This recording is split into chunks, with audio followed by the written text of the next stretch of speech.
Zombie Dogs. Stars. Hey everybody, welcome to Zombie Dogs, episode number 07, Resident Evil 3 Nemesis. Wait a minute, 0. Oh yeah, you're right.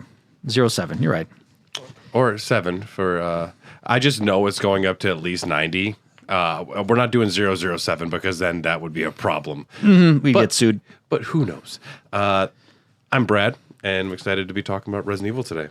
I'm Tyler. I'm also excited. I'm Stoy. Resident Evil is my life. It is your life. Yeah, it really is. And we're continuing our journey today into Resident Evil. I'm sure you all enjoyed the previous episode, Under the Umbrella, where we got to discuss some of the very weird stuff. Now, some of you that might have skipped it because you're like, I just want to hear about the games, do yourself a favor, just go back. It's some wild, wild stuff. Yes, if you want to hear about the legendary weapons and becoming God and... I have that comic saved on my phone now. Same, actually. I haven't opened it yet, but... I read a little bit of it at work. Oh, okay. It's not bad. The art style is really fun. But is it Resident Evil? And that is the question. Technically, it I don't think it's officially canon. However, we will treat it as such. We are the ones that determine what is canon on this podcast. Yeah, Raccoon City's in Ohio. No, did we say Ohio? I think we said it probably is in Ohio. Yeah. Now, I think that's what we decided because you said Missouri, I thought. That's what we landed on first. Yeah. I'm not skilled in the way of the Funko, but I noticed these recently because Stoy lent some Resident Evil Funkos just to sit on the table here. Yeah. 4 fingers. 4 fingers, yeah. The Hunter has 4 fingers, as Yep. well as this Tyrant here. 4 fingers on the claw hand. I think that's 5 on the other. Yeah, that is... I wasn't sure about that. If Honestly, that I haven't paid attention to that. That's the Code Veronica one, isn't it? I think it's AI. Probably. Could be. The hands are all fucked up. How Yeah. many fingers does Vecna have on his left hand? Does Leon have 5 fingers? We can't talk on about this? Stranger Things, Tyler. That'll get us too sidetracked. This is not a Stranger Things have- podcast. Check out Stranger Dogs. We're going to have to do an update on that. Yes, but we're going to be talking about Resident Evil 3 Nemesis, and the first thing we have to talk about is hunks on boats, which is actually how I wake up every morning and start thinking about that. With Resident Evil 2 being a huge success, Capcom was quick to take advantage and began development of a number of new titles by the end of the year. By summer 1998, Capcom was working on Resident Evil 0 for the Nintendo 64, and with Next Tech in Resident Evil Code Veronica for the Dreamcast. A third game called Biohazard 3 was being developed by Hideki Kamiya for the PlayStation 2, intended to be Capcom's next big game. This game would take place on a cruise ship and would involve Hunk attempting to bring back a sample of the G-Virus. It's a shame this never happened. It really is. It really is. Hunk deserves his own game that isn't just But, like I he's mean, the we did get a mercenaries. Resident Evil game with cruise ships in them. Yes. However, that's, stay tuned for future Resident Evil episodes. You know, you can do this in real life. You just go on a Carnival cruise. Yeah. Then you got to hope a zombie outbreak happens. Oh, and it's Carnival. I was going to say there's going to be a zombie outbreak. there Yeah. will be a poop outbreak because they Yeah. didn't. They lost power, and here's some bags to poop in. That's a great YouTube video if you haven't seen it. Oh, I watched the whole Netflix documentary on it, and it is very good. Sounded awful. There's something about privileged people on vacation getting the most horrible experiences, which is like one of my favorite genres of YouTube. Well, there's one guy in that entire video. They give him red bags to poop in, and he's like, "I'm not pooping in a bag." And he tried to hold it for the entire duration. And Oh, my God. He spent every waking moment on that ship looking for a functional bathroom. And I was like, "That's a horror video game right there." That really is. You have a poopometer, and you just have to walk. I would say poopometer. Poopometer? Yeah, Okay. I don't know. And you They're just, both good. you like stumble through a ship that's losing power, like finding milk of magnesia and Imodium along the way. And hopefully you're not in a Resident Evil ship because they just don't make bathrooms in these games. Yeah, clearly, yeah. Yeah, no bathroom. That's why Carnival has the poop problem. There's no bathrooms. However, Capcom canceled the project after Sony announced the PlayStation 2, claiming that its development would not be completed before the PlayStation 2's launch. They were worried that the hunk on a boat game, the timing wouldn't work with the PS2 launch. Man, think about what we could have had. We're still eating good. Yeah, I suppose. Because Capcom did not want fans to wait years for a new Resident Evil on the PlayStation, it promoted one of its side projects as the third main game, while Kamiya's team moved on to Resident Evil 4. Oh, boy. That didn't work out either. Yeah. Well, yeah, it went through quite a few iterations, I guess. A whole other spin-off series. Work on this game that we're going to be talking about today, Resident Evil 3, officially began in October 1998 with Shinji Mikami as producer of a smaller budget PlayStation title, which had the working titles of both Biohazard Gaiden and Biohazard 1.9/2.1. This isn't going to be confusing to people, right? No, and I'm still really, is it just like a working title for them at this point? Because they've kept the Biohazard thing in every... It's Biohazard over there. Yeah, in Japan, yeah. It is, okay. Yeah. I was really confused. I was like, they won't just let the Biohazard go.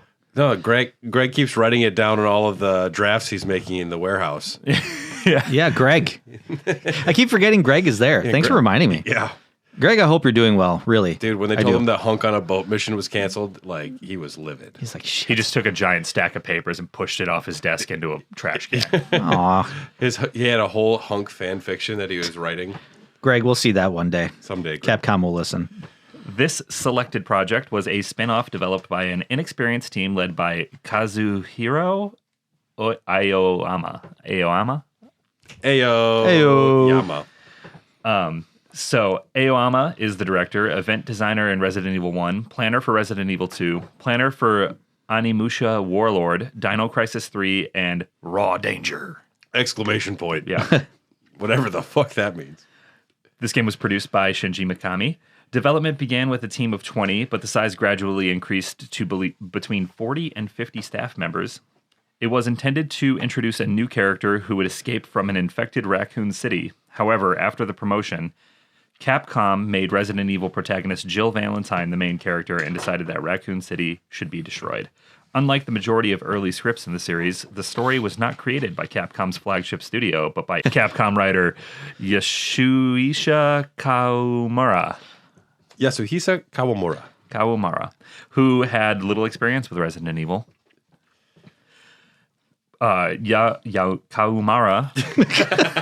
Why do you keep doing this to him all the time? I don't intend. I think every section would have trouble with some of the. Yeah, Japanese, I suppose. 100%. Yeah. I suppose I got a couple. Kawamura, planner on Under the Skin, game designer for Ace Combat, Infinity, and Resident Evil 3 Remake. Yeah.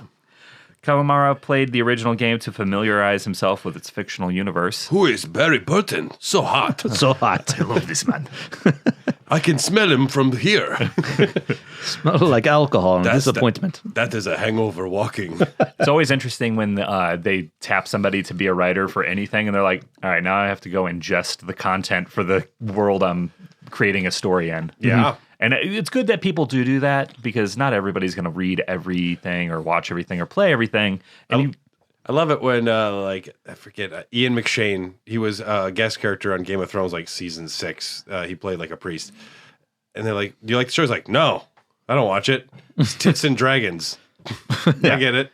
He did Deadwood. He'll be fine. Yeah. I love it when someone's like, no, I'm not doing the work. I'll just show up. Read the lines. Yep. That's it. That's all you got to do.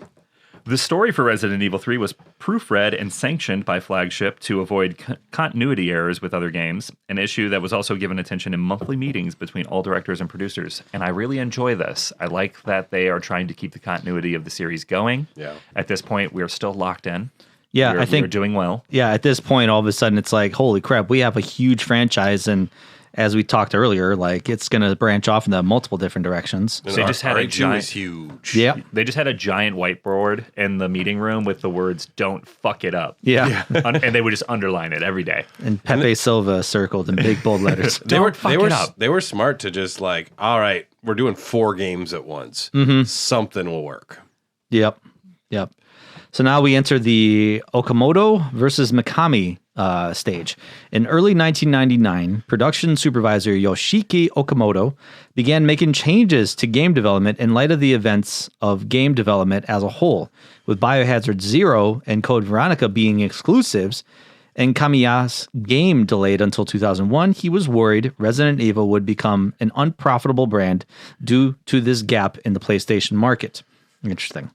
Okamoto demanded 3 changes in the game in light of this. Firstly, the game was to be retitled Biohazard 3, with Kamiya's project becoming Biohazard 4. Thank you. Just that one thing is intense, though. You think you're making the fun spin-off game that's going to be... It doesn't need to be as big as RE2. Right. It's something else. It's a little thing. Number. at the end of it. Yes, yes. Stop confusing people. When, by all respects, Code Veronica should have probably gotten the number 3, and this one could have been the spinoff. Yeah, it could have been because, I mean, well, we'll talk about the story timeline later, but yeah, it could have been actually.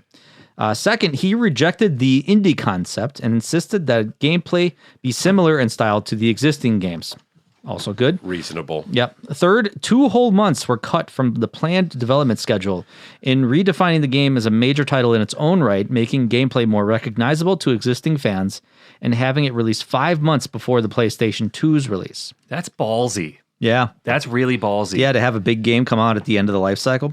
Yeah, and people are already gearing up for the PlayStation 2. Plus, now you're crunching your studio. Like, that is all around a fucking gamble. The crunch sounds painful. I think, though, 5 months before the PS2, people still want games, and the Resident Evil name carries weight. Yeah, but with RE2 being such a success, you really think that Sony would have definitely planned something around the release of the PlayStation 2. In an ideal world, I think that they would have. Yeah, it's really interesting that this game came out 5 months before the release of the next console. I didn't know that. Yeah, clearly we didn't, I don't think Sony had control over this. I thought this was a PlayStation 2 title, and I was a little perturbed when it was a PlayStation 1 game. I'm like, fucking A, God damn Tyler, it. don't worry. You only have like 3 more games of tank controls. I know. Yep, we're almost done. We're almost done. At least in Code Veronica, you get a slightly moving camera. Hey, I'm really excited for Code Veronica. You should, but don't expect the gameplay to be much different. I was going to say, yeah, he's teasing. You're you with almost that camera. there. It's you're almost there. Yeah. No, I'm more excited for the story. Oh yeah, that's true. Yeah, it's good. And Steve, I don't know what it is. Oh yeah, Steve. that felt good. Yeah, I like it. Yeah. People on Reddit. You're just gonna abandon me, just like my dad. I don't have friends. I have guns. They never let me down. Anyway, you'll meet Steve. Okamoto felt the game was guaranteed to reach at least 1 million units sold without ruining the quality of Kamiya's project. These changes drew the ire of Mikami, who saw it as executive meddling, and following 3 days of renegotiation, he quit Capcom, though this was overturned soon after. Love that. That's hilarious. He's like, no, you can't quit. You can't quit. Get back here. Get back here. They have his kids like locked in a room somewhere. Like, you're not going nowhere. Probably. You know that writer, Greg? We'll fucking kill him. Yeah, we'll kill him. Like, okay, fine. We have a gun fine. to his I'll head go right and make Resident Evil 4. He's only going to do a little I'm doing pillow. it completely different. He's got a pillow with a hunk pillowcase on it, and he is crying. Yeah. Oh, Greg. Now, Resident Evil 3 uses the same game engine as its predecessors. The environments consist of 2D pre-rendered backgrounds, while moving objects such as enemies, some interactive elements, consist of 3D polygon graphics. We know these things. Yeah. We play these games. Interaction with the environment was improved, though, so that the player could shoot objects such as explosive barrels to damage enemies. Oh, I like this. There is some other cool spots that we'll get to when we talk through the world that you might not have known about. Now, unlike previous Resident Evil games, which mostly took place inside buildings, RE3 takes place largely in the streets of Raccoon City. This allowed the developers to create more varied environments, and indeed they do. The city is sprawling, intersecting, very easy to get lost. A lot of one-way streets. Yeah, I found it a little overwhelming. Mm-hmm. Yes. Yeah. The developers designed the game so that up to 9 enemies can appear at the same time and improve their AI to hunt the player up and down stairs. That's a breakthrough. Yeah. Well, it's cool that they actually took out the stair animation. In that, most like, slow instances, walk up, where it's like you walk up 2 stairs. Well, even just like the ability to walk up 2 stairs and then having to hit a button to climb, you can just run right up to the stairs and just climb. Like, it was cool. A little quality of life there. Oh, 100%. Makes the gameplay faster. Fun note, at one point they considered the idea of controlling a zombified Brad Vickers. Sign me up. Oh, poor Brad. Didn't happen. Brad, he died like a chump, dude. Fuck Brad. The game was developed concurrently with the Dreamcast version of Code Veronica, although Code Veronica said after RE2, Capcom wanted Nemesis to be the 3rd numbered game to keep the PlayStation 1 games consistent. This was composed by Masami Ueda, who did 1, 2, Devil May Cry, Beautiful Joe, Okami, We Are Not Worthy, Praise Be. Nope. Great fucking work. Wow. Okami's soundtrack fucks. Mm-hmm. You can say what you want about Okami. That soundtrack fucks. Dude, that game isn't even that good, and I loved it. I thought it was fine. It was fine. Playing it recently, the gameplay is wonky at best, but the world design is just a vibe. Yeah, that's true. Bayonetta 1 and 2, and then also Sayori Utsumi, who did RE3. Marketing and release for Resident Evil 3. E3, 1999. You guys remember E3? That was a thing once. Yeah, that was the thing. Oh, Yeah. is it the Keeley Awards? Yes. No, that was pre-Keeley. That was pre-Keeley. The Keeleys? Yeah. Honestly, not a bad ring to that. Nah, and it's a little more honest. Yeah. And your golden Keeley goes to... At E3 in 1999, a playable version of Resident Evil 3 Nemesis was available at E3. At the time, the dodging feature had not been completed, and it was absent from the demo. The Western release of Dino Crisis included a demo of RE3. What a genius way to sell your game. How many copies of Crackdown were sold because people wanted to play some Halo 2 Yeah. or Halo 3 demo? Mm-hmm. They used to do that more often. Yeah, they really did. I think the last one I did was like Final Fantasy Type 0 or something like that. Came with the demo for Final Fantasy 15. I remember we owned Brave Fencer Musashi, I think just for the Final Fantasy 8 demo that it came with. Mm-hmm. Yeah. I think Zone of Enders came with Metal Gear Solid 2. Yeah. Yeah. It's like Phantom Menace trailers before that one movie. How many movies sold tickets that That's nobody true. watched? People would go to the movie just to see the trailer and then just walk leave. out. Yeah. I couldn't spend 2 hours downloading a 4 megabyte video file back then. Yeah. Is that all spent? Can't even see Jar Jar. No. Not in full form. Sorry. Prior to the release of the game, Capcom spent $20 million on advertisement campaigns for RE3 and Dino Crisis, as well as the Nintendo 64 version of Resident Evil 2.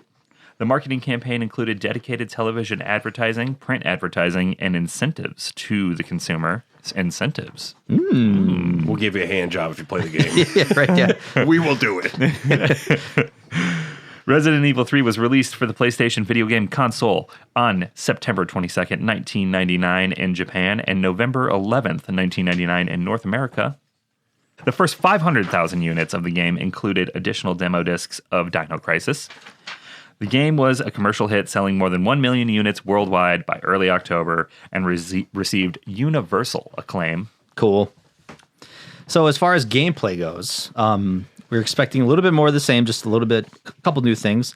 Player must control former elite agent, STARS agent, Jill Valentine, as she escapes from Raccoon City, which has become overrun by zombies. Essentially the same style of play as in previous installments, with only a few minor adjustments to core mechanics.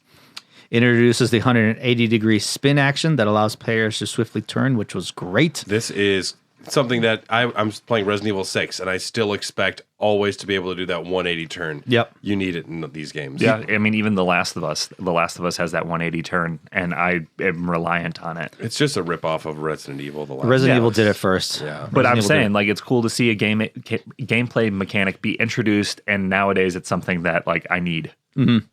It is tough playing Resident Evil 1 and 2 and not having that function. Like, it's just weird. I want other games to be forced to have tank controls, though. I want to play Halo 3 with tank controls. Oh, my God. I want to suffer. Well, I mean, driving the Warthog almost was like tank controls. Kind of. Anyway, this was later implemented in future installments. It also introduced the dodge move, where the player can dodge an enemy's attack, which is actually really nice. Also known as, I don't know how I'm doing it, but it happens sometimes. Yeah, it's like you have to hit the shoot button. You have to aim and you have to hit the shoot button almost at the same time, or square. Either one works. It works sometimes. It just works. I don't know what I did, and but sometimes it doesn't. yeah. I don't understand. Dodging has never been consistent in any of the Resident Evil games I've played. I got lost in the city at one point, so I looked up a guide to, like, figure out where I was going, because I was just running in circles. Yeah. That's fair. And I was watching this person play. I think it was Long Play Archives. Mm-hmm. They have like a 3-hour run of the entire game. So I found where I was at. Yeah. And whoever's controlling does the dodge function. And I saw him do it in the game. And I was like, what the fuck was that? What was that? How do you do that? How did you? That's not. They can even tell you how to do it, and you're not going to be sure how to do it. Then I spent time Googling how to do it. I think I did it like maybe once. Okay. Most of the time I'm just running. Most of the time I did do it on accident. Like, I didn't mean to do it, but it's like you get overwhelmed and all of a sudden you just dodge. And it's like, oh, okay, that I did it. Let me try it again. Nope, didn't work. Yep.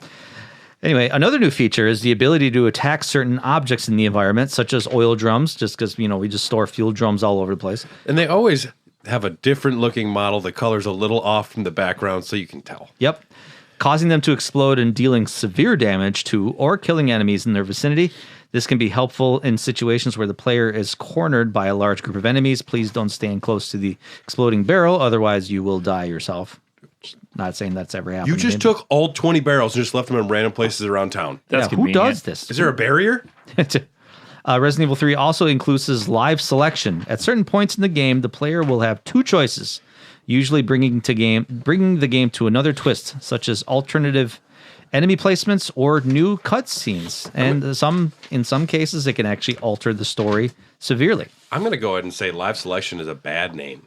It's a really dumb way to name it.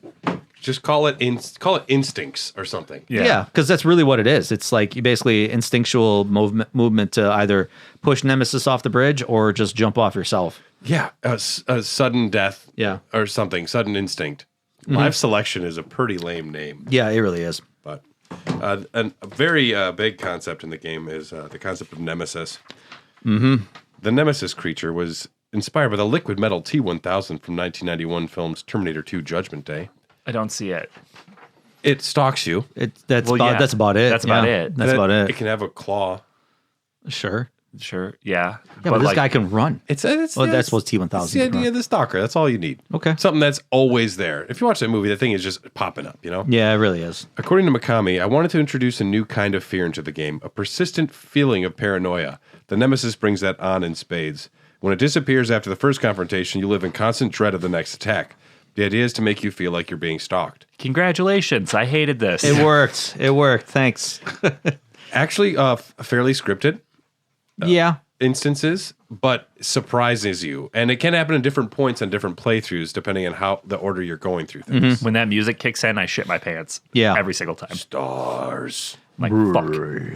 Especially when you dispatch it and you're like, hey, I beat it. And then all of a sudden you go into the next room and then all of a sudden you're, then he runs away. It's like, son of a bitch. There's just like a double bass drum in my head, just like every time I hear it. He jumped through a window at one point, like that dog in Resident Evil 1. Yeah, in the police station. Yeah. And I was like, that's so much worse.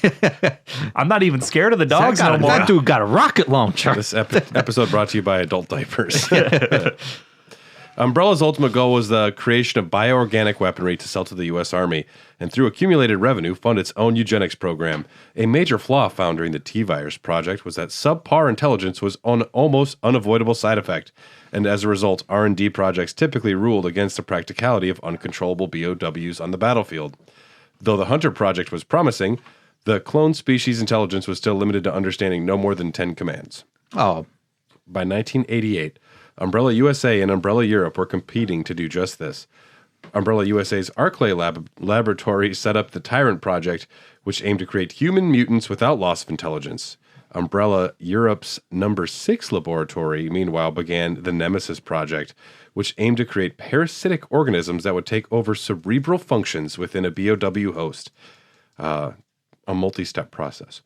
Both projects reached impasses for years, while the Tyrant Project lacking results for most of the next decade until the completion of the T-002, and the Nemesis Project finding no host which could survive the procedure. By the summer of 1998, Umbrella USA had successfully created not only the T-002, but a series of genetically altered clones dubbed the T-103s. The T-103 model is Mr. X. confused yet? I'm hanging on by a thread. I'm following. I'm following. Yeah, I'm getting it. Yeah. Okay. And the genetically altered clones, just call them Mr. X's, the 103s. Yeah, because there's more than one. Restarting the Nemesis project, only one of them has that swagger, though. That's true. Yeah. Only one of them goes shopping at Lane Bryant. From Only the one of catalog. them's going to give it to you. Yeah, only one of them can rock a fedora. Yeah. That's true. And he can't, but you tell him. Yeah. Yeah, good luck.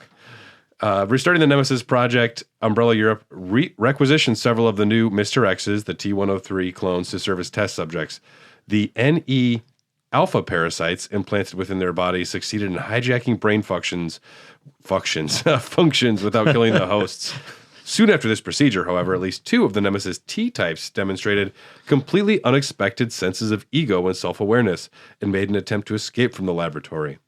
With Umbrella wanting vengeance for the destruction of the T-002, also known as the Tyrant from Resident Evil 1, Nemesis T-02 was instructed to hunt down and kill STARS members, of whom it was shown photographs so they could be recognized. So essentially, this is Mr. X with a lot more intelligence. It's a Nemesis variant of Mr. X. A little bit more stubbornness.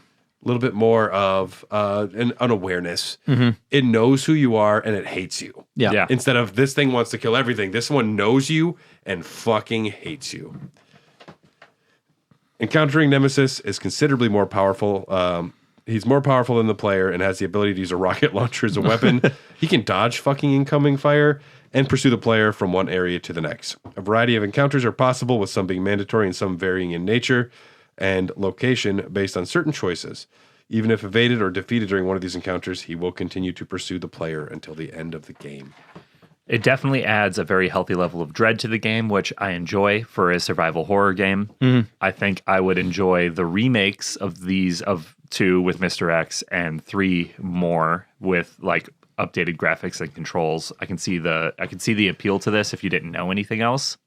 I haven't played 3-make, and I hear Nemesis is very disappointing in 3-make. He's not as it's not as scripted, so it's a little bit more random. However, you have a better ability to dodge, so he's not as, because a part of the struggle with fighting, or at least going against Nemesis, is just the tank controls. Yeah. So you do the same thing, but with updated graphics and the ability to kind of move around faster, and then the ability to kind of dodge better. Like, yeah, a lot of the scare is taken away. So, at least in my opinion. So It's scary in here. yeah, it is. It made my playthrough very difficult because I was constantly stressed out because running into him was a surefire 100% I'm going to die. Yeah. And 100%, I ran away every single time, except the 2 times you're required to fight. Yeah. The first time, did you stay and fight, or did you run into the police station like a bitch? It didn't say run into the police station like a bitch, but that's what I did. Okay, all it right. said run into the police station. Just run into the police station. But then I heard your voice, like a bitch. Bitch. Yeah. That was me behind your couch. Did you fight him? This past time around, yeah, I did. I died 3 times, but Only 3. only 3. Yeah, it's not bad. I was like, I got to master this dodge mechanic. Yeah. And yeah, those first 2 times, I was like, man, this ain't working. And hope you don't need ammo, Yeah. because you're going to be out of it. Yep. I did find an exploit for him outside of the police station.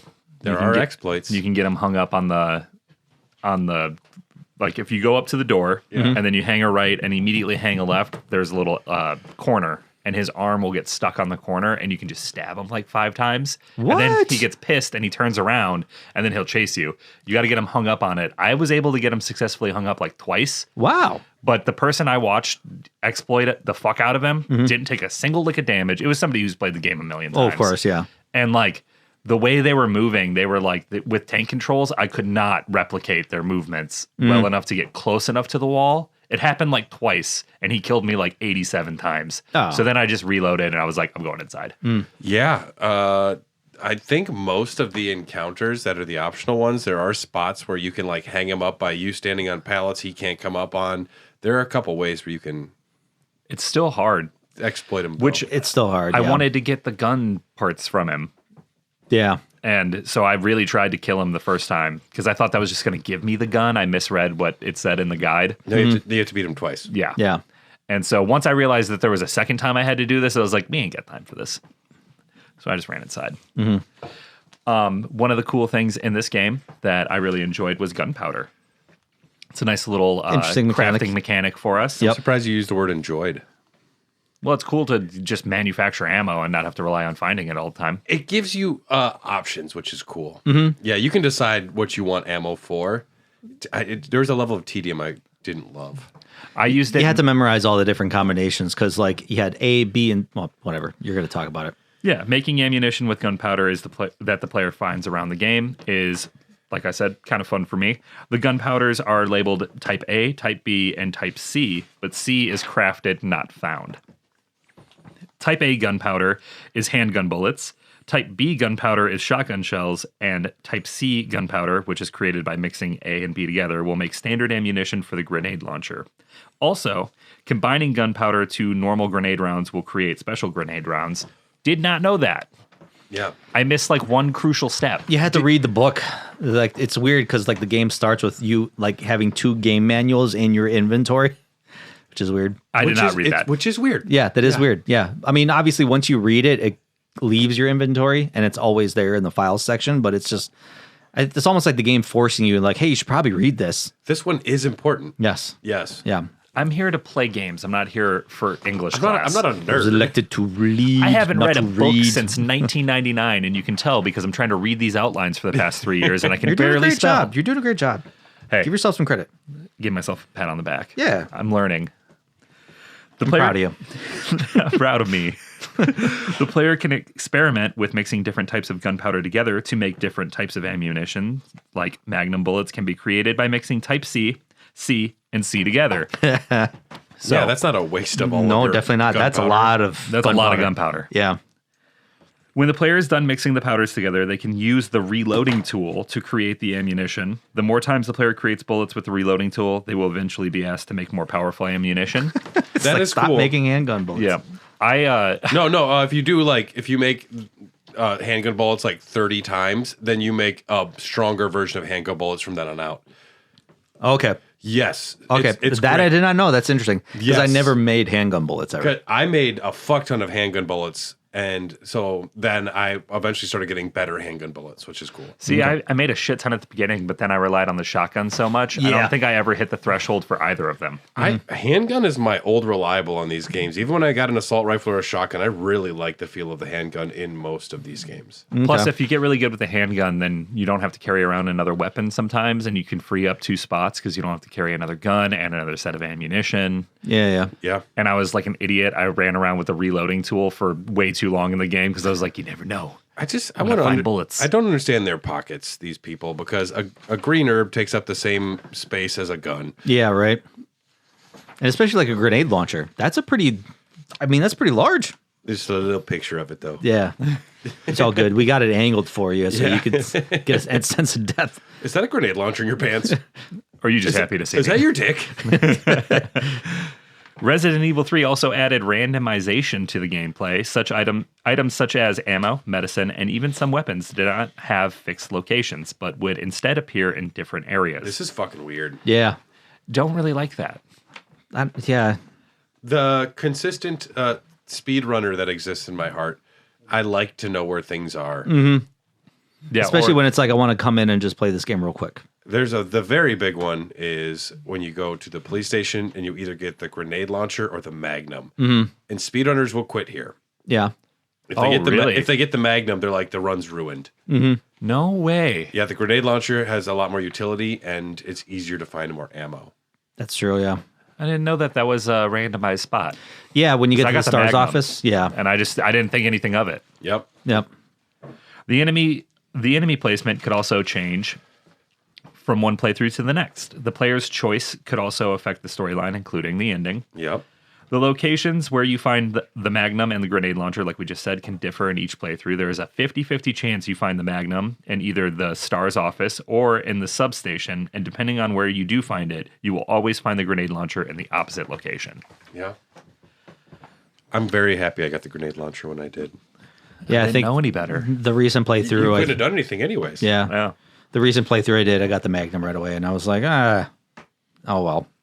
Whatever. Well, that's because I stayed and fought the Nemesis like 4 times. And in sometimes front of the you turn a PlayStation. corner and you're fighting a couple hunters, or sometimes it's like 4 dogs. Yeah, or those like little like brain sucking monster that things. drain Demos. Yeah, That's interesting because yeah. I was so stoked when I found the Magnum. I was like, let's go. Like, this is for you, Firepower. this is early. Yeah. all I was right. surprised. Yeah. I mean, this game gives you a lot of weapons. I mean, it really does. So, all right. So we talked about this, that Jill Valentine is our main protagonist.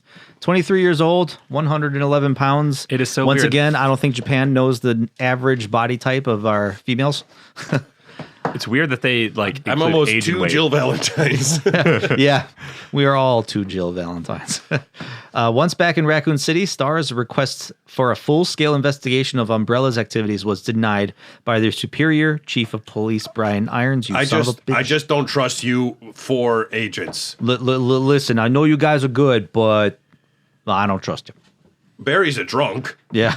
The fuck did I do? Chris doesn't listen to anything I say. Rebecca, she's pretty good in the basketball court. We're gonna Yeah. go ahead and give Yeah. I saw a video recently that was covering Resident Evil 2, And I got to look up the guy's name. He puts himself in the games. He's got dark hair. You know what I'm talking about? He does such good videos. Yeah. He called him Chris Red Pill. And I was like, hell yeah. Nice.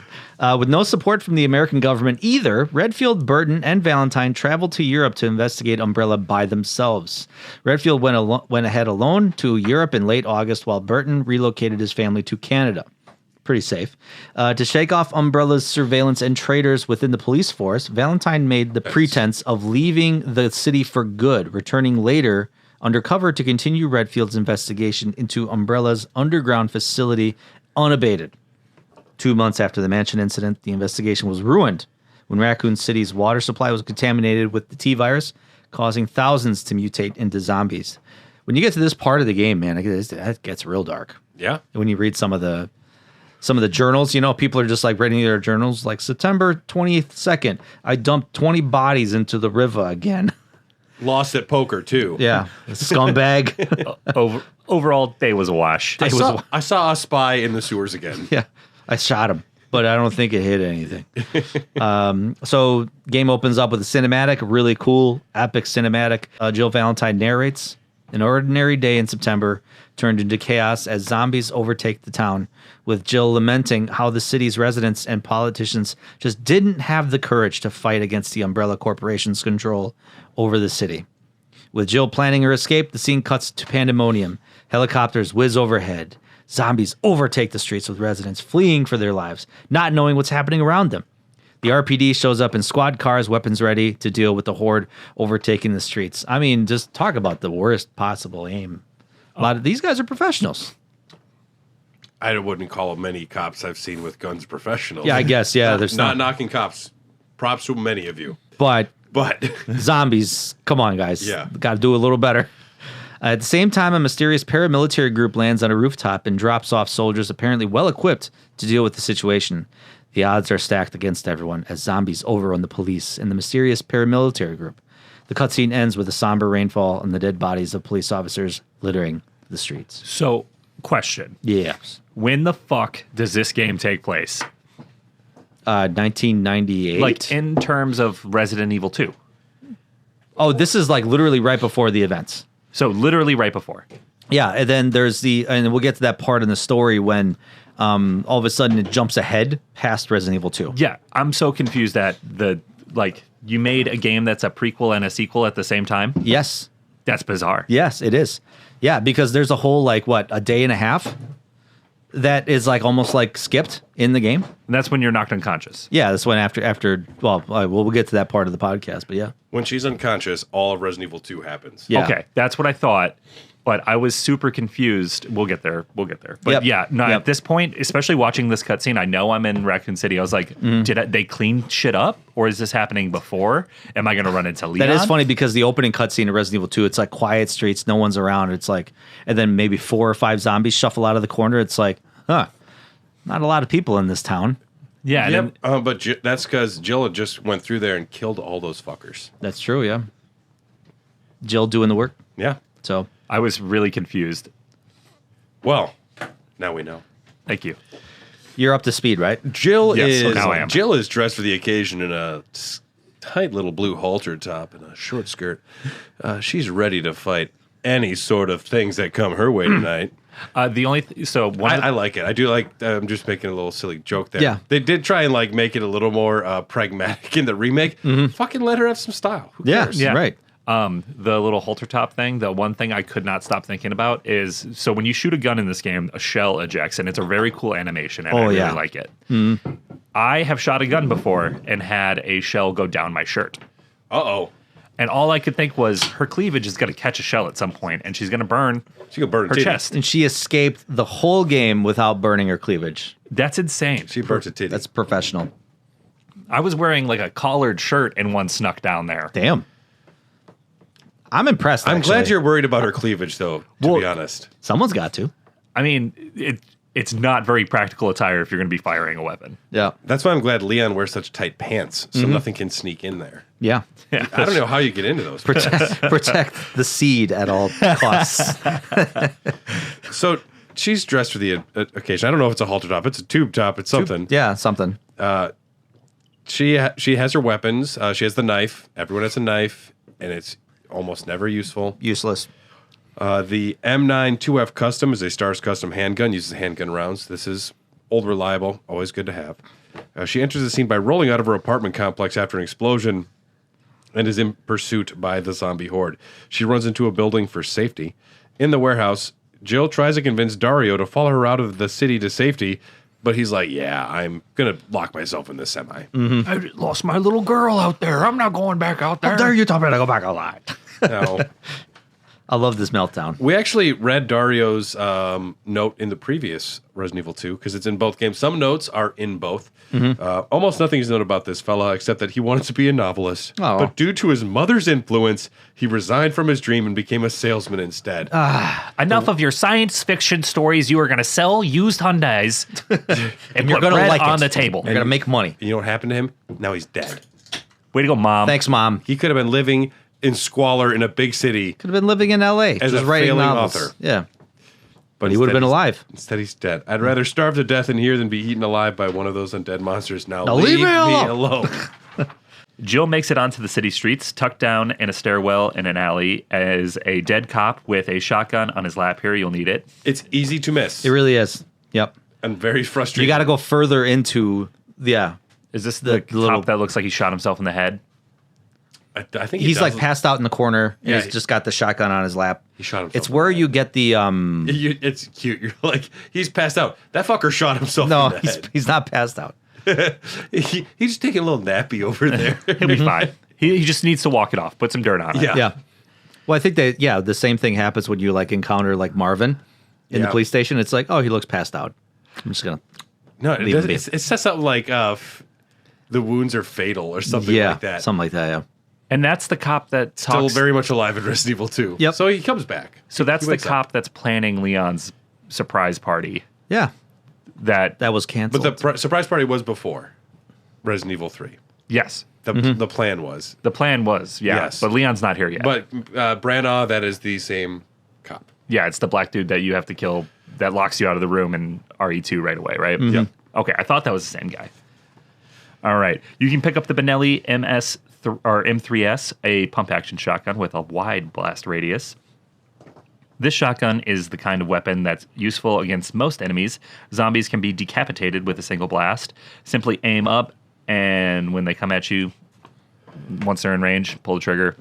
This was my bread and butter. Feels good every time. it yeah. really does. So satisfying. Making her way downtown, walking fast. Through the back alleys. Nemesis is fucking here. Making her way through the back alleys, she sees someone familiar running away with a small horde of zombies. You enter Blackjack's bar and you find an old teammate, Brad Vickers, wounded by a zombie bite. For a second, we were in a bar, and I was like, "It's Barry." I thought we were gonna run into Barry right away. Oh, Barry's just there. Jill, what are you doing here? Oh man, look at all this. Some of these were drank when I got here. I didn't do all this. I didn't do. Okay, I did all this. I have a problem, Jill. So this is actually the first time you get to see Brad Vickers in the flesh and alive. Enjoy it. Yep. Unfortunately, his flesh is already being It's actually eaten, not true. You see Brad Vickers in Resident Evil 2. but alive. Okay, yes. This is the first time we see him alive. Yeah, so he's hurt. And Jill, confused by what Brad's talking about, follows him out of the bar and back into the alleyways of Raccoon City. And he says something like, He's coming for us. We're all gonna die. who's coming for us? And me, being an idiot, was like, yeah, who's coming? I don't know who's after us. I've never played this game. You'll see. Hopefully you picked up some lighter fluid because you're going to find a gate tied up with some tight rope that's doused in oil for some reason. Yep. And you're going to have to burn that rope away to get through the gate. Blasting your way through the alleyway, you get to the police station courtyard, only to be followed by a wounded Brad. His warning now makes sense as Nemesis has entered the chat and marches his way towards Brad, shoving long tentacles through his mouth and out the back of his head. Nemesis then turns his attention to My you. favorite part of this cutscene is like literally, Jill witnesses that tentacle go right through his face, and then the Nemesis discards him onto the ground, and Jill's like, "Brad, Brad, like, are you no, okay? Brad, you okay? You good?" Like, no, he's He's dead. He's dead. Anyway.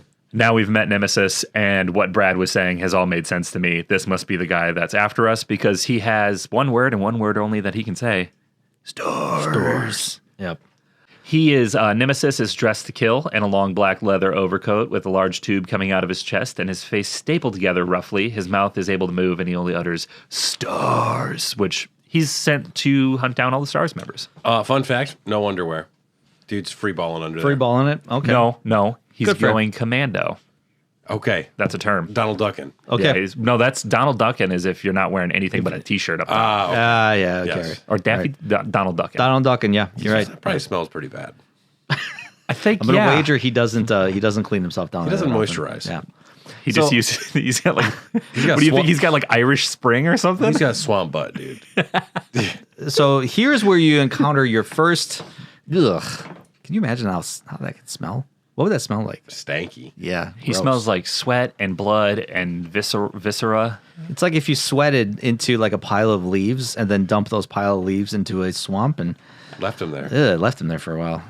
So now you get your first. What do we call it? It's not live selection. It is live selection. Yeah, but what is it called? I like Instinct. Instinct. Okay.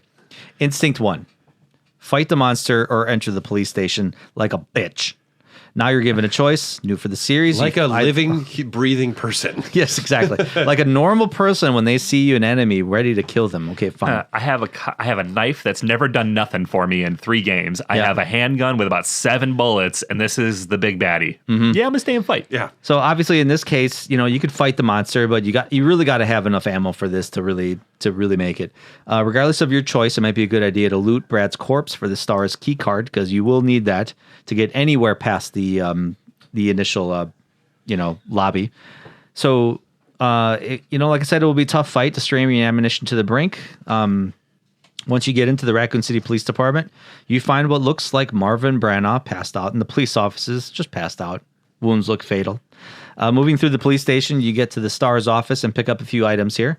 You can pick up the lockpick from your own desk, and depending on how fast you've played through the game, the initial parts, you can either pick up the Magnum or a grenade launcher from the weapons locker. The HKP grenade launcher is a powerful grenade launcher that is capable of firing several types of rounds. Great against living things. Yes, exactly, especially against living things. You got the grenade rounds, highly explosive, but the damage isn't as concentrated as the other type of rounds. Acid rounds, heavy shells filled with deadly acidic compound, effective for destroying all manner of living creatures, as one does. Flame rounds, heavy shells filled with a deadly combustive compound, effective for destroying many flammable creatures.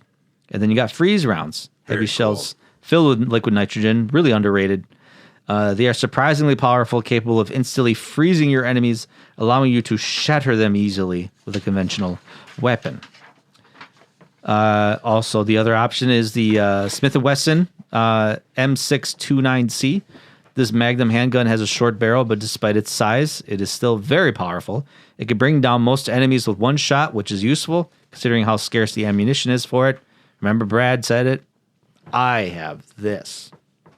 Barry and me. Did I say Brad? Yeah. Oh, Barry. Thank you for conflating us. Yeah, not you. Yeah. So, I just want to call out how cool it is that they have us in the station again, too. To go into the police station and go down the familiar hallways, instantly fun. Yeah. Instantly cool. And you're there before Leon, so you're kind of, Leon and Claire, so you're kind of just like looking around to see what's a little different. But it's a very clever reuse of assets and a great way to kind of place that game in the scale of the city. yeah, I think one of the coolest parts is when you get up to that second level, when you're on your way to the Stars office and the movable statues are not even there. Yeah. I thought that was kind of cool because I was like, how did they just get there all of a sudden? Yeah, whatever. Somebody put them there. In the Stars office, a radio distress call comes in and you hear someone named Carlos requesting help and support with his platoon cut off and not finding any survivors. As you make your way down the stairs, the music stops and you hear a faint crash sound in the distance. What could that be, Tyler? Tyler shitting his pants. Yeah. Exactly. The Nemesis crashes through a window. I smell almost as bad as Nemesis for like 2 seconds here. Like, oh, shit. Requiring you to change your pants. Like I said, it looks like he's carrying some extra firepower. A rocket launcher. Even as you are making your way through the rooms, he's still pursuing you. And then you can get to boss Nemesis Encounter 2. If you fought him at both encounters, you can acquire gun parts A and B. STI Eagle 6.0. It's a powerful handgun with increased accuracy thanks to its fitted scope. This is created by combining the Eagle parts A and the Eagle parts B. However, by the time you have acquired these parts, its use is somewhat less desirable against the type of enemies you start to encounter, really. For the second fight with Nemesis, there is another exploit. If you do want to cheese it, it's not as hard as the first one, but you have to run into one of the police officers' offices.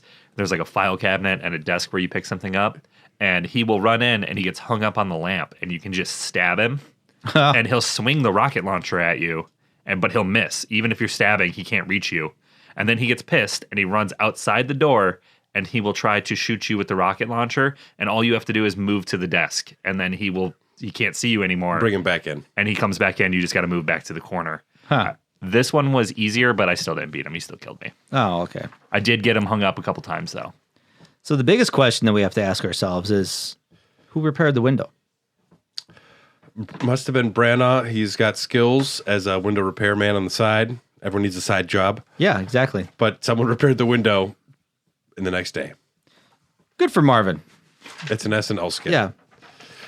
Back onto the streets. Use your lockpick to access another series of back alleys, and you find a dead mercenary who wrote in a diary. Of course, we are going to invade that privacy. Because if I see a diary, I read that. I'm reading that shit. He's dead anyway. Mercenary's Diary, September. I like that it's just called Mercenary's Diary. Yeah. You could have put Ted. Yeah. Ted's Diary. Ted's No, diary. he's just known as the Merc.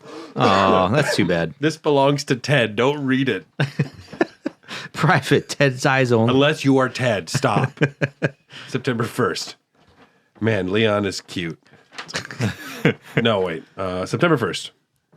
Following 6 months of intensive training, my body's edge has returned. Yes. I was a good soldier, but they ordered my execution with no reason given. I was tortured and forced to give a false confession.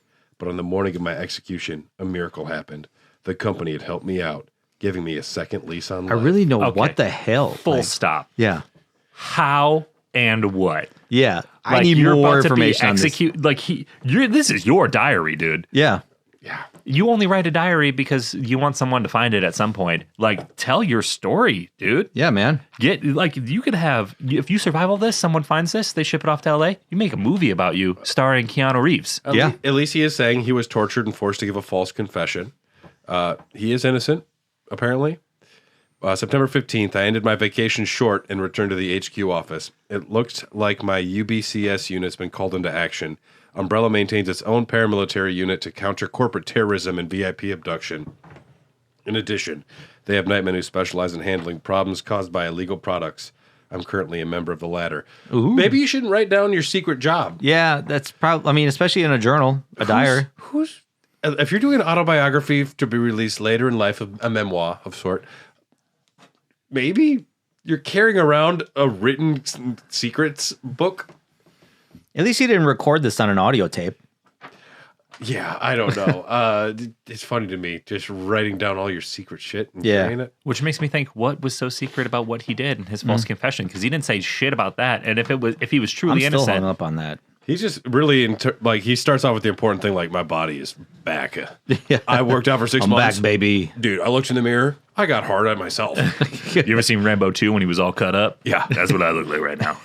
I've been injecting steroids and TRT in my ass for weeks. I did that whole Buffalo Bob dance for 10 minutes in the fucking window, dude. Tucked it in the whole time. I watched Rocky 3 or 4, the one with the Russian. I went in the 4. snow. I was carrying logs. September 28th, dawn's here, but we're still slogging through this nightmare. There are no provisions of any kind. The undead walk the streets, feeding upon the flesh of the living. Is Dawn a person, or is he talking about the morning? I'm guessing the morning. I need more. But we don't know. I need more material from Ted. Given Yeah, the choice again, I would rather have been executed. Death row is a heavenly asylum compared to this place. Damn. I've chosen to pull the trigger myself in the hope that my dead body won't come back to life. Hey, agency's cool. Yeah. You want to go out on your own? Now, besides seeing the faint silhouette of a licker climbing the walls, you also encounter your first large monster, a bug-like creature called the Draindemos. These are parasites which have been infected and mutated by the T-virus. That's gross. Like many other arthropods, The fleas responded to the virus by dramatically increasing in size, strength, and aggression. As the name implies, these grotesque monsters can literally drain the blood from your body once they latch onto you with their multi-clawed legs. There is the brain-sucker variant as well. They are also birthed from arthropods, a little more resilient than the other drain demos cousins. Yeah, they're I don't almost, like 'em. Yeah, I'm not a fan. I don't like little fuckers. No, and they are not fun. These are the ones that jump, right? Yeah, and They crawl like lickers. there's kind of- my shotgun ammo is gone. Yeah. Yeah. Well, next you see what looks like a soldier popping off shots at a group of zombies, and you follow him into a nice, quaint, quiet Starbucks. Yeah, nice little Cafe. George Webb's. Yeah. Yeah. Walk into a little cafe. There's 10 homeless people drunk.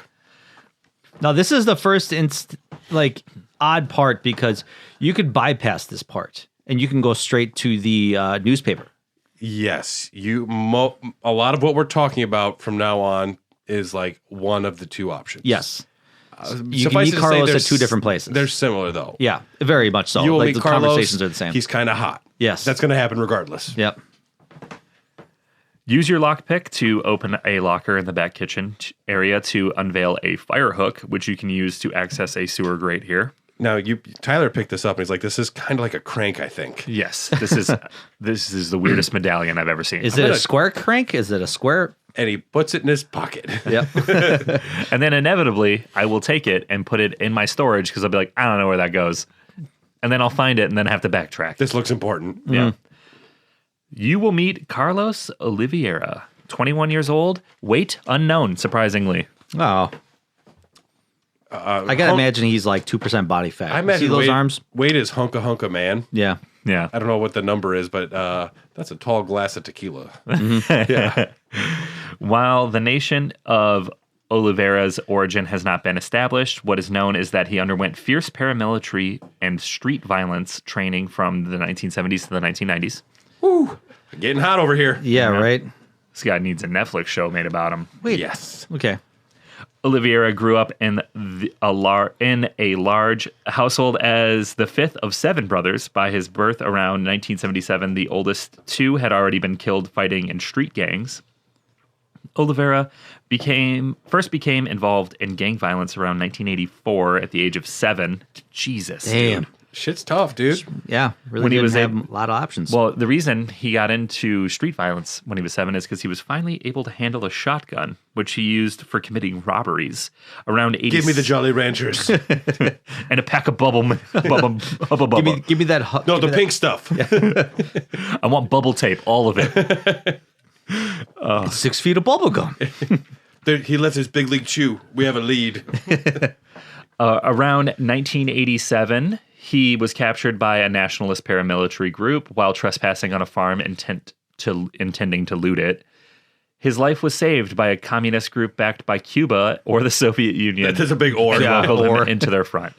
Yeah, so this guy has lived a life so far. Well, he came from a rough childhood and he made some tough decisions, became involved in some bad situations. I already like this guy. Yeah. A little, He does that little hair thing too. He's not a Leon, but he is a Carlos. yeah. Yeah. If this is a D&D character, he's like an urchin/soldier, which are like two of my favorites to play. So When I hear urchin, I just think of like a sea urchin. Johnny Tsunami. Because Johnny Tsunami, they're the urchins. The cool people that snowboard are the urchins. Oh, yeah. And the skies are the skiers. Damn, you know a lot. About Johnny Tsunami. Yes, I know a lot about that one Disney Channel. Hey, what's up, Uno? That's Shang Tsung, believe it or not. Johnny Tsunami's grandpa.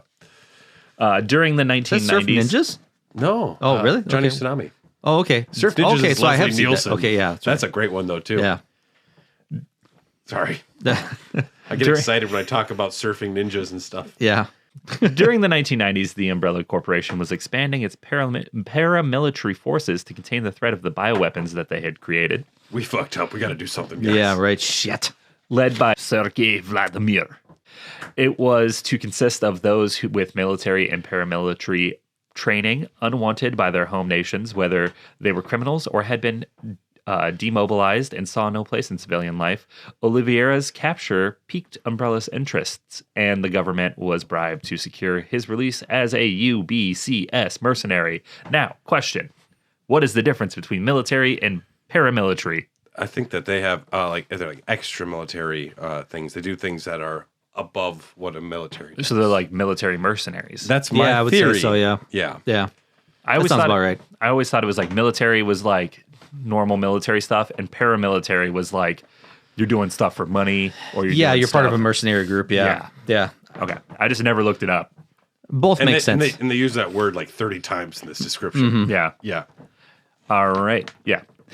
You meet Carlos for the first time, who introduces himself as a member of the Umbrella's mercenary team sent to rescue and evacuate survivors. Jill is quite shocked to hear this, and I don't think she necessarily believes him at first. Yep.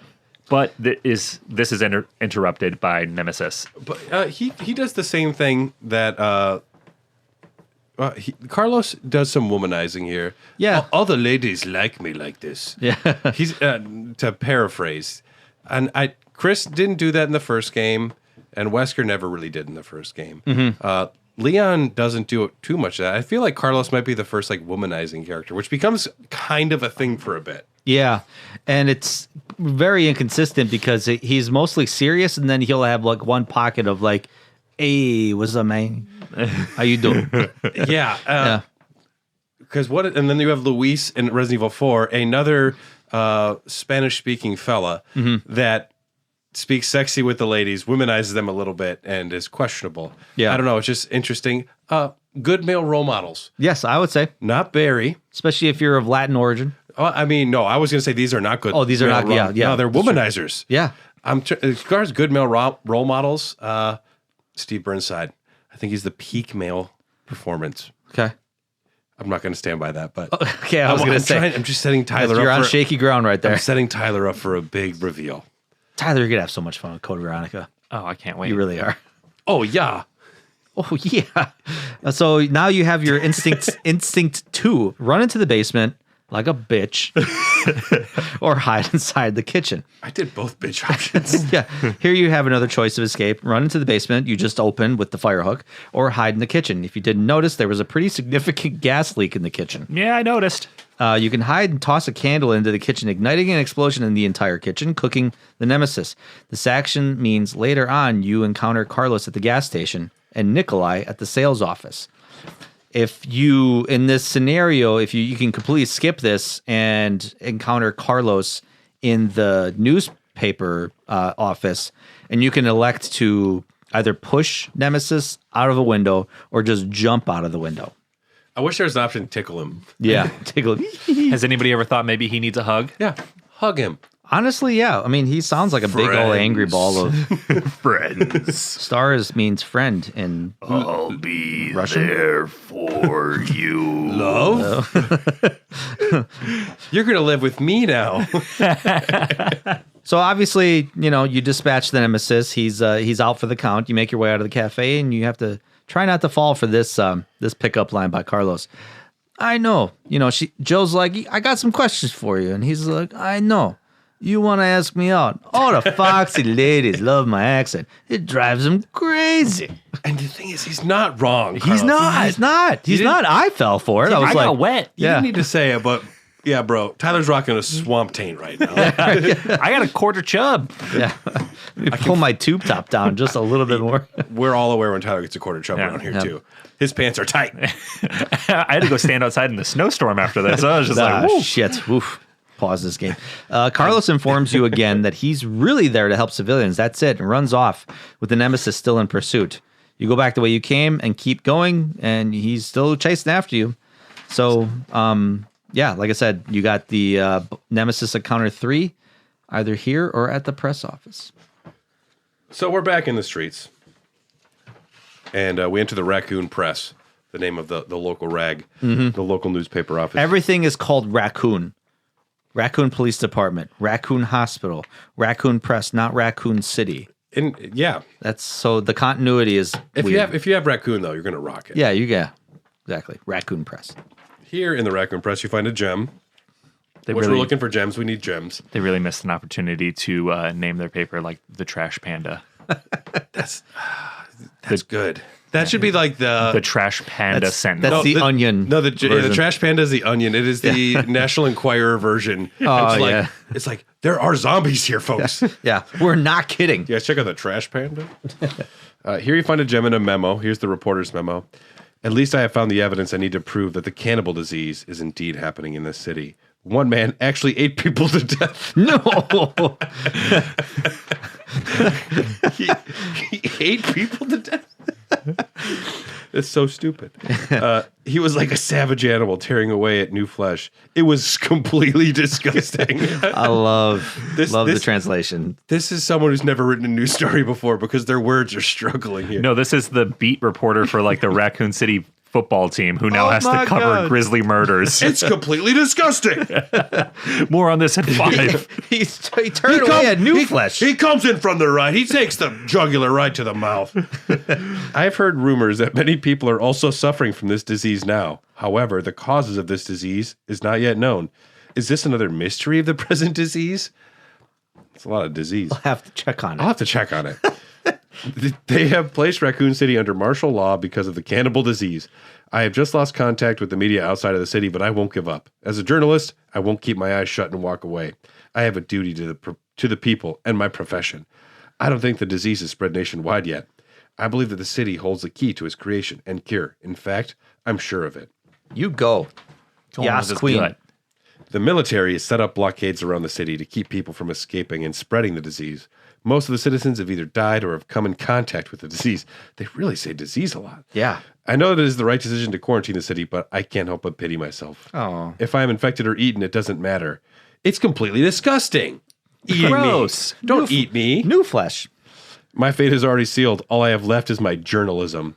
I won't give up until I solve the mystery of this deadly disease. I've just discovered that the disease is not spread through the air, but by some other means. I will say that there is a theme developing. Now, Dario didn't chase his dreams, and this person is facing their fate, and they're adhering to their dreams. So this could have been Dario. It's just, you never know when you're going to get eaten by someone to the cannibal disease. They eat people to death, Yeah. and it's completely disgusting. I once almost got eaten to death. I was fine after it. But it's unpleasant. It probably wasn't as say the completely least. disgusting as this one. Oh, it was gross. Okay. It was gross. He ate her leg. So we're going to have to check on this, by the way, guys. We're gonna look check on into this. this. We're going to look into this. We get live Instinct 3. Jump out the window or hide in the back. You will face this choice if you choose to explore the press office first instead of the restaurant. You go back outside, use the 2 jewels you obtained to open the gates into City Hall. As I think that's the only way you get into City Halls anywhere, is if you collect the 2 jewels in random Yeah, and these damn locations. kids were like stealing these jewels. Like, what the hell? It's just rude. Yeah. Now, you're going to make your way through the courtyard to the back of the area and find a lone train car in the tracks surrounded by flames. No. You will meet Nikolai, the head of the Umbrella Mercenary Group. He doesn't have much to say, so he leaves you with the wounded Mikhail.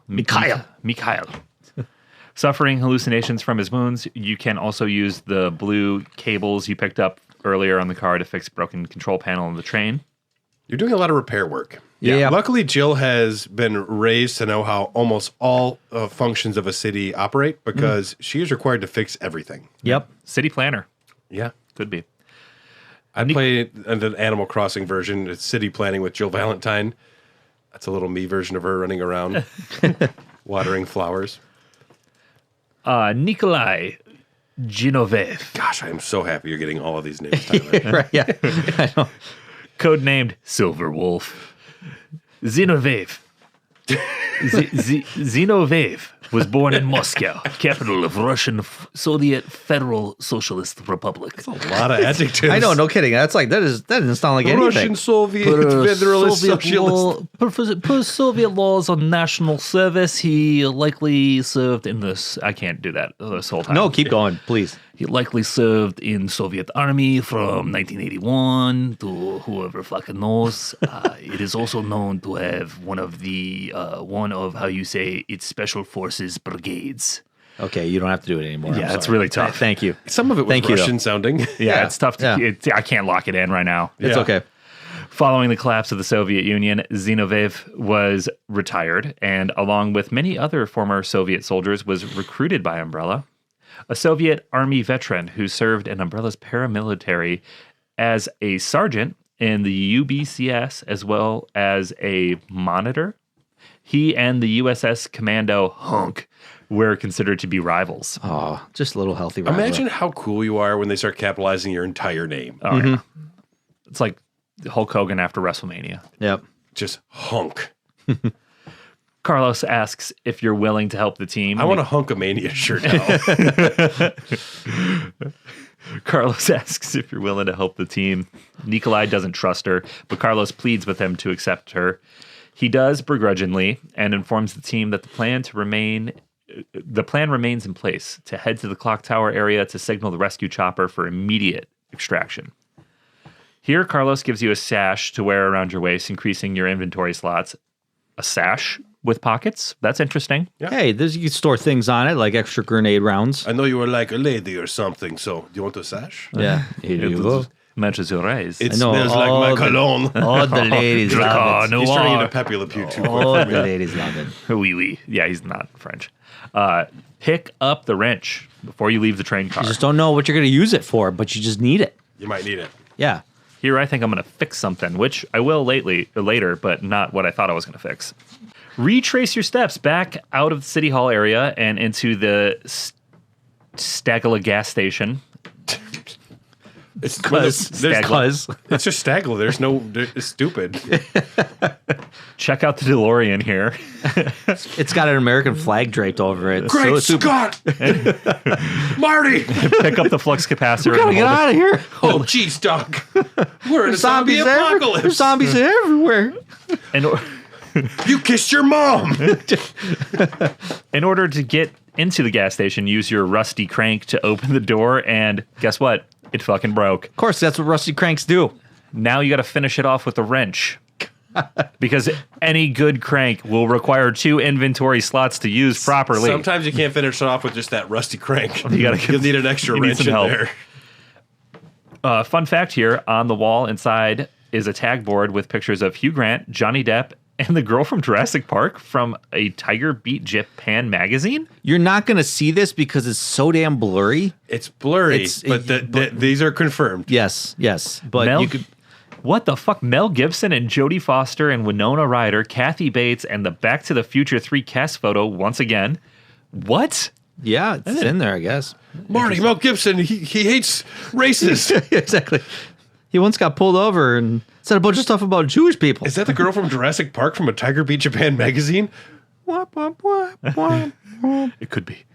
We got to keep moving. That's a weird one to have on there. Yeah. I can sympathize with some of the other ones, creator, but go ahead. It's interesting. Any objections to my playing hero this time? After meeting Carlos in the gas station, the zombies outside begin to swarm the gas station. He runs outside to take care of it, which gives time for Jill to open a locked storage container by trying to solve a 4-button puzzle. Here you will get the machine oil, which you will need to get the train moving. Next up, we have Instincts 5, climb up or jump off. A fire erupts in the garage, and Jill narrowly escapes the blaze and the ensuing explosion. No consequences other than maybe fighting a small selection of sliding worms. Then boss encounter 4. So... after this, and I think this is another instance where like you can encounter either Carlos or Nikolai in this. And Nikolai just like once the gas station blows up, or at least catches on fire, Nikolai gets assumingly caught in the blaze, so to speak. So depending on what you get, you got to run back and pick up into the streets and pick up a couple things. You have to pick up a replica of a book made of metal. You have to grab it from the City Hall courtyard first, and a statue. Used that on a wall by the cafe to access a medal of a clock. Now, you can't just pick up the medal of the clock because the water is electrified. And if you pick up the clock, it activates this like stream of water that blocks your path. And of course, that water is electrified. You can't just go past it. And people are wondering how these haven't been adapted to movies in a realistic way yet. I know, no kidding. So, yeah. So, of course... I hope in the new Resident Evil movie, there's a part where there's some super stupid bullshit puzzle, and they comment on it. Yeah. I really hope they do. Because I know they have one of the dudes from Severance. Have you seen Severance? No. I forget the chubby black dude. He's super funny. I'd love it if he's like, this is stupid. Fucking Why do we have a clock with metal water? Yeah, right. It's electrified? Whatever. You brought a crank? What do you need a crank for? Trust me, we'll need it. Trust me. So you take that metal of a clock, you run back to the City Hall statue with the clock on the same statue, and then you get a car battery. I don't know about you guys, but I always keep my backup batteries in busts and small statues or rotating pedestals. You never know when you're going to need it. Yeah. You never know when you're going to need it. This is the dumbest puzzle part in the game. It makes no sense. To get the car battery out of the statue of the mayor in City Hall by using the metal clock. Yeah, like why? It's just a weird place to put a car battery. Yes. So, of course, you need the battery to access an elevator that takes you down to the power supply station, which you need to get up and running to get the train going. So, obviously, in the power supply station, a little bit different than the RE3 remake. The RE3 remake is a little bit more fleshed out. With the magic of electricity, Brad, you'll appreciate this. You'll have to turn on the transformer by pushing certain buttons to get to the magic number of 20. Or there's like 20, and then there's like 120 or something like that. And you open 2 different doors. This action opens the emergency doors into a control room where you find a fuse. And then you get to another instinct section 4, where zombies all of a sudden banging on the gate you came from. And you're left with 2 choices. Head to the emergency exit like a coward, or electrocute the fuck out of them. The system overloads and incinerates the zombies. You can now go back the way you came. This can cause a different Nemesis encounter location, but he will find you either way. So you make the long way back to the train car, picking up a fire hose along the way. Hopefully you still have that wrench. I had to go back because I totally forgot about this. You can use this fire hose. Yeah, stuff. I know. It's like, God damn it, I forgot about that fire hose. You can use this fire hose to put out a raging fire blocking access. And don't forget to pick up a not rusty crank along the way. That's why I just bring 7 cranks everywhere I go. I listened to nothing but Crank That Soldier Boy the entire time I was playing this. You guys notice my keychain that is actually a crank chain? It's just a big jangly thing of all the cranks that I carry around everywhere. Is there a such thing? There should be. There should be, yeah. If not, okay. So, in another section later on, you enter the lab offices to find Nikolai shooting one of his own soldiers and holding on to a laptop. He doesn't really care, so he stops talking to you. He's like, I had no choice. He would have turned into a zombie. It would have been a threat, so I eliminated it. I agree. He's right. They try and paint him as a bad guy. If I got bit by a zombie, I would be very fine if you guys killed me right away. Yeah. I would expect you to. Let me write my entire memoir first. Yeah, right. Yeah. They were going to... Dear diary, I've never written a diary before. I was jailed for a crime I didn't commit, and I promptly Stoy is holding a gun to my head, so I will make this short and sweet. Make it quick. There's another encounter, too, where Carlos is in here, and he's really sad about doing this. Murphy Seeker. He was formerly a United States Marine and a commendable soldier. 27-year-old Murphy was an expert marksman with an introverted personality. Shortly after Murphy returned home, completing his tour of duty in the Gulf War, his brothers were killed by a street gang. Oh, jeez. In an act of blind vengeance, Murphy utilized the skills he had learned as a Marine sharpshooter to gun down 20 gang members with a hunting rifle before being arrested, convicted, and sentenced to life imprisonment. Mad respect, but you can't go around just killing 20 people. Can't do that. It's bad. Yeah, it's bad. Yeah, interestingly enough, I think this same encounter pops up in RE3 Remake, but in a completely different spot. So his actions and skills did not go unnoticed, as the Umbrella Corporation had been observing and researching individuals of talent trapped in precarious and desperate situations. Murphy was offered a position within the UBCS as a sniper and accepted in order to have his life sentence commuted. He was recruited at the same time as Carlos Oliveira, and the two became close friends. That's why Carlos was so sad in that scene. I encountered that Carlos scene on my playthrough just recently. So you pick up a report sheet and watch a commercial on a TV in the room to get a hint on the password needed to unlock the door in the room. And it's just a funny little, like... I mean, no one in listener land can see what I'm doing, but it's basically a model pointing at a...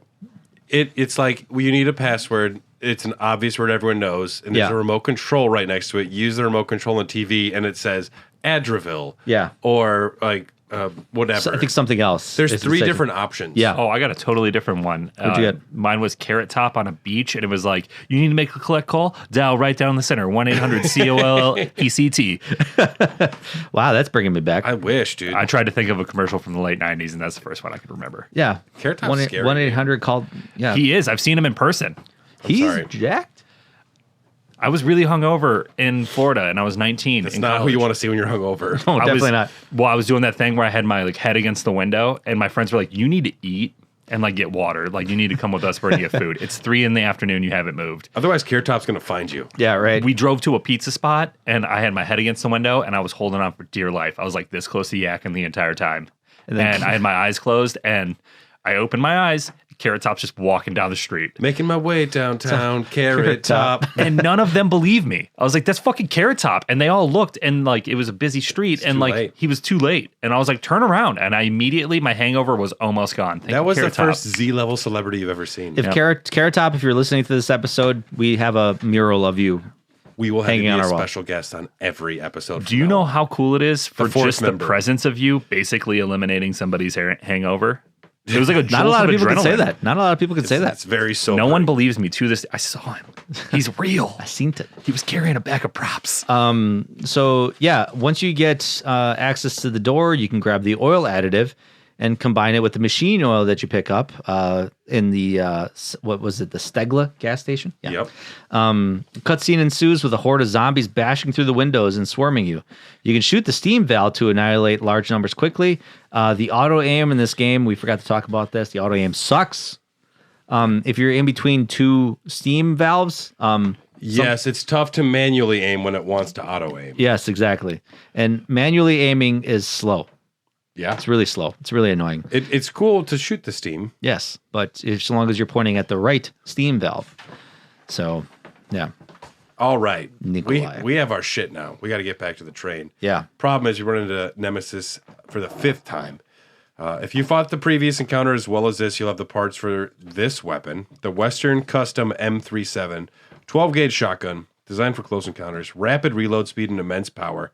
This is an effective weapon for dealing with zombies, drain demos, and brain suckers. I thought it would be beneficial to, if you fought Nemesis all these times, the weapons that you get from Nemesis would make it easier to kill him.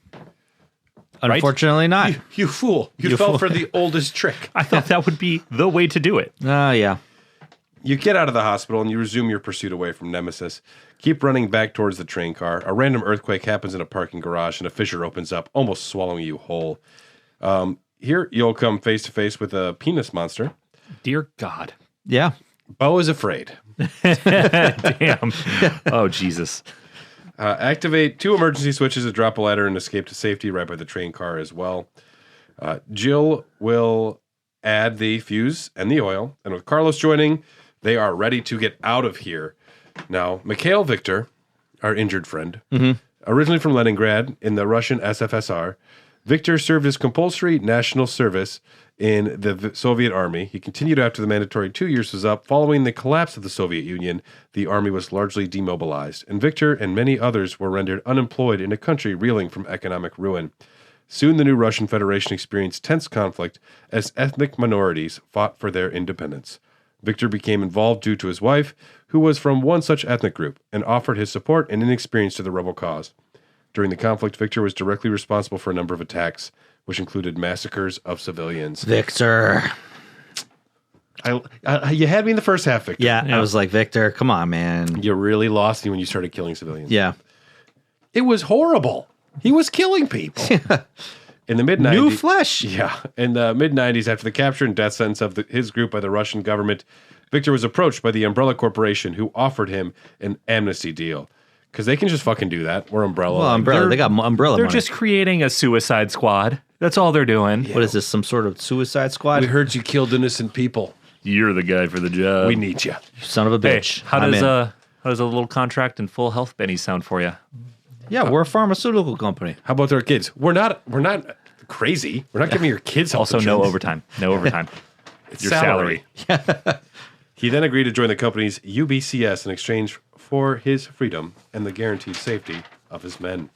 Mikhail's screams from the back car prompts Jill to investigate, only to see the Nemesis joining the party. Hey, how's it going? Hey, Me what's again. up? Stars. Yeah. Stars. Yeah, stars. Yeah. So now you got another Nemesis encounter. Did you not have enough already? Are you not having a great time? Because here's another one. No reason to fight. We'll drop nothing either way. So don't worry about this. Just exit the car. Like, don't What? sit there and What? fight him. Like a bitch? Like a Like a bitch. bitch. Like a bitch. You've been calling me a bitch this entire time, and now you say it's fine? Yeah. It's acceptable in this scenario. A cutscene ensues with We're just Mikhail. gonna leave Mikhail with this. There's okay? no reason to fight. You don't get any perks. Exactly. Yeah. I've been saying his name wrong. A cutscene ensues with Mikhail Mikhail. sacrificing himself with a grenade to blow the Nemesis off the train. No, the brakes are out. What are we gonna do, Jill? Oh no. Now you get instinct number 6. Jump out of the car or try the emergency brake. Depending on how you answer, you either ride the train all the way to the clock tower if you try the emergency brake, or you jump out and get to a building and set yourself further back in the story. If you choose to jump, you will get a clock tower key part in this abandoned and well-furnished mansion. You meet up with Carlos here too, who tells you we should work together and promptly leaves the room. Like what one does. I just love this part where Jill's like, "It's not working. I'm getting out of here." Bam. And Carlos is like, "What?" And he does this earlier too. Like he hits on her and he's like, I got to save civilians. Yeah. I'll be right back. I'll be right back. And then he runs down an alley and you're like, Yeah. we should definitely stick together. Yeah. And he says it here. It's like, we should probably stick together and work together. The only All right, person I'm you gonna go. volunteer to stay with is Ada Wong. Otherwise, abandon everyone. Yeah. If you choose to try and apply the emergency brake, you will end up right at the clock tower and skip that part. Either way, you'll find a note detailing what you have to do to request a rescue chopper, sound the bell in the clock tower. And it's not as simple as just going up to the bell and just ringing it. You need to do some things. And that will be discussed on the next episode of Zombie Dogs. Will Jill survive? Will the rescue chopper come? And will the Nemesis just kind of be like, all right, have fun? Will we find out what product Carlos uses in his hair? And how does Nemesis, what does he use to brush his teeth? Because they are quite beautiful. They are, actually. It's got some pretty thick chompers. I imagine they're dried out. His gums are hurting. Yeah, they really are. Gingivitis is a thing. No. It's the number one predictor of health disease, so I I'm know worried you- for that too as well. You look mad at me. You need to floss, big guy. Yeah. It's very Yeah. important. The same, Stars? at least twice a week. Okay. At least twice a week. So we'll be back for Patreon members in 2 weeks to finish our discussion. If this is on the main feed, you'll see us in a month. If you want access to all of these Zombie Dogs episodes bi-weekly, check out patreon.com/Hair of the Dogcast. That's the name of our fantastic network of shows. Special thanks to our Patreon executive producers, Brainsucker Brian Ward, Crimson Head Christina, Kipper the Liquor, Philium Birkin Wright, Tyrant Melly, Jordan Hunter Alphahoff, Kelly Grave Digger Gutowski, Phil Just Lost Plagas Phil, thanks Tyler, Justin the Molded Melly, Ejot Blade of Alexia, Spetsnaz S. Kennedy, and Tony the Progenitor Pepperoni The progenitor pepperoni. in Giddy Labyrinth. Yeah. We appreciate your support. And we'll be back to finish discussing Resident Evil 3 next time here on Zombie Dogs.